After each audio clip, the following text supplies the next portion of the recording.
Saudara-saudariku terkasih, salam berkah dalam. Salam sehat dan sukacita selalu untuk kita semua. Jangan lupa mengawali harimu dengan senyum. Rabu 24 Juli 2024.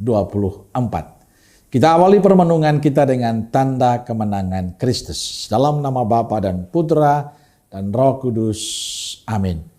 Permenungan kita diambil dari Injil Matius bab 13 ayat 1 sampai 9. Pada hari itu, keluarlah Yesus dari rumah itu dan duduk di tepi danau.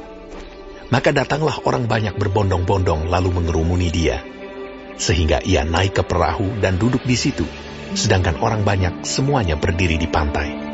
Dan ia mengucapkan banyak hal dalam perumpamaan kepada mereka. Katanya, adalah seorang penabur keluar untuk menabur. Pada waktu ia menabur, sebagian benih itu jatuh di pinggir jalan. Lalu datanglah burung dan memakannya sampai habis. Sebagian jatuh di tanah yang berbatu-batu, yang tidak banyak tanahnya. Lalu benih itu pun segera tumbuh, karena tanahnya tipis. Tetapi sesudah matahari terbit, layulah ia, dan menjadi kering karena tidak berakar. Sebagian lagi jatuh di tengah semak duri, lalu makin besarlah semak itu, dan menghimpitnya sampai mati. Dan sebagian jatuh di tanah yang baik, lalu berbuah. Ada yang 100 kali lipat, ada yang 60 kali lipat, ada yang 30 kali lipat. Siapa bertelinga, hendaklah ia mendengar. Saudaraku terkasih, banyak orang berbondong-bondong mengikuti Yesus untuk mendengarkan pengajarannya. Yesus menggunakan perumpamaan tentang penabur dalam pengajarannya. Penabur yang menaburkan benih di tanah dan sebagiannya jatuh di pinggir jalan. Sebagian jatuh di tanah berbatu-batu, sebagian jatuh di semak berduri, dan sebagian lagi jatuh di tanah yang baik lalu berbuah. Sang penabur adalah Yesus sendiri, dan benih yang ditaburkan adalah sabda Tuhan. Tanah adalah para pendengarnya dan kita, Anda dan saya. Dari kisah yang kita dengarkan dalam Injil hari ini, menjelaskan kepada kita bahwa tidak semua menerima sabda Tuhan dengan baik. Ada yang menolak sehingga tidak bertumbuh. Ada yang tidak berakar dalam mendalam sehingga tidak tahan menghadapi tantangan hidup. Ada yang tidak menjadikan sabda Tuhan sebagai prinsip hidup, sebagai pegangan hidup, sehingga selalu khawatir tentang hidupnya. Ada yang punya hati terbuka, tekun dan setia dan tidak mudah menyerah, sehingga hidupnya senantiasa dalam penyertaan Tuhan dan memberikan berkat bagi orang lain. Pertanyaan untuk kita, tipe tanah seperti apakah kita? Tanah yang baik dan subur yang menghasilkan buah, ataukah tanah yang tidak baik dan tidak subur?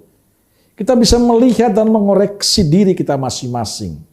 Apakah selama ini saya memiliki hati yang terbuka atau tanah yang subur pada kehendak Tuhan, atau saya menutup mata hati untuk Tuhan? Atau saya sibuk dengan kesibukan diri sampai melupakan Tuhan?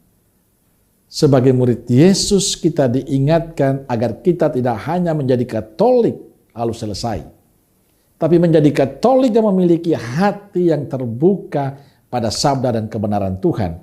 Menjadi Katolik yang selalu memiliki kerinduan berjumpa dengan Tuhan. Menjadi Katolik yang selalu punya waktu membaca dan merenungkan sabda Tuhan. Menjadi Katolik yang berbuah dalam hidup. Menjadi Katolik yang hatinya subur untuk Tuhan dan sesama. Saudaraku terkasih, saat ini tidak cukup hanya mengatakan saya orang Katolik. Tidak cukup hanya kita tekun dalam doa. Saat ini yang dibutuhkan dari kita adalah menjadi Katolik yang mencintai Kristus dan berbuah dalam kehidupan nyata bersama saudara yang lain. Kita wujudkan cinta itu pada Kristus dalam kepedulian, dalam kasih, dalam perhatian, dalam cinta kita pada sesama.